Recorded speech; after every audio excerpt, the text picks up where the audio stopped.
محکمہ بلدیات نے بلدیاتی اداروں کو سندھ بینک کے ساتھ براہ راست خط و کتابت سے روک دیا ہے اور انہیں ہدایت کی ہے کہ وہ اپنے انچارج افسر کے ذریعے سندھ بینک کے ساتھ خط و کتابت کریں۔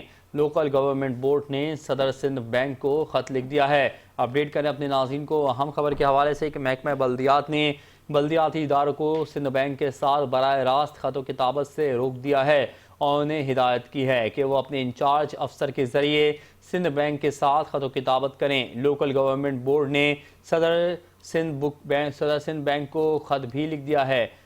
محکمہ بلدیات نے بلدیاتی اداروں کو سندھ بینک کے ساتھ براہ راست خط و کتابت سے روک دیا ہے اور انہیں ہدایت جاری کی ہے کہ وہ اپنے انچارج افسر کے ذریعے سندھ بینک کے ساتھ خط و کتابت کریں۔ لوکل گورنمنٹ بورڈ نے صدر سندھ بینک کو خط بھی لکھ دیا ہے۔